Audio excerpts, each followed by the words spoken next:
국회가 어제 본회의를 열어 607조 7천억 원 규모의 내년 예산안을 통과시켰습니다.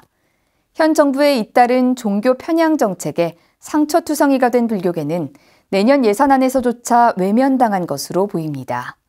전통사찰 보수 정비와 문화재 보존 관리 긴급 지원으로 증액을 요청한 예산 대부분이 반영되지 않았습니다.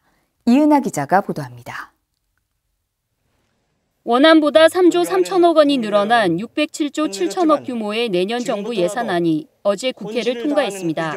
내년 예산안은 코로나19에 따른 소상공인 손실 보상 등으로 올해 대비 8.9% 증액돼 역대 최대 규모로 평가되고 있습니다. 슈퍼급으로 표현되는 예산안에서 불교계는 외면당한 것으로 보입니다. 조계종은 코로나19로 전국 사찰이 떠안은 재정 부담을 조금이라도 해결하기 위해 전통사찰 보수정비 금액으로 82억 5천만 원, 문화재 보존관리 긴급지원금으로 113억 원 증액을 국회에 요청했습니다. 전통사찰 보수정비 금액에는 올해와 마찬가지로 자부담을 20%에서 10%로 경감한 42억 원과 전통사찰 보수정비 예산 40억 원이 포함됐습니다. 하지만 현실은 초라한 수준에 그쳤습니다. 전통사찰 보수정비 증액안 82억 5천만 원 가운데 자부담만 5% 경감돼 19억 6천만 원만 반영된 겁니다. 문화재 보존관리 긴급지원금 증액 예산 113억 원은 전액 반영되지 않았습니다.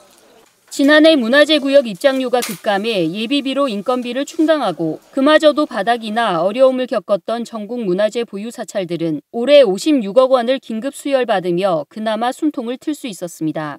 조계종 관계자에 따르면 문화체육관광위 소속 의원 10여 명과 예산결산 특위 등을 통해 의원 20여 명이 예산 증액을 요구하는 서면 질의서를 올려 지난해보다 증액이 필요하다는 것을 강조했지만 반영되지 않은 것으로 알려졌습니다.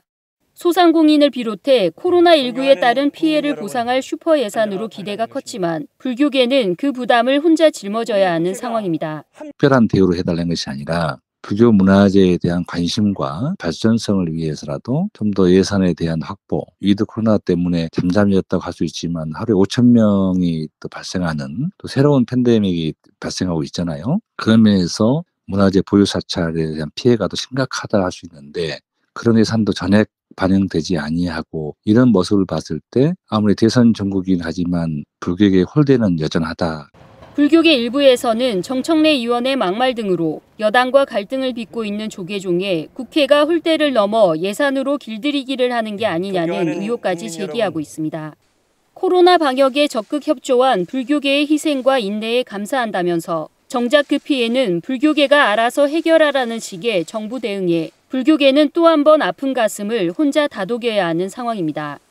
BTN 뉴스 이은하입니다.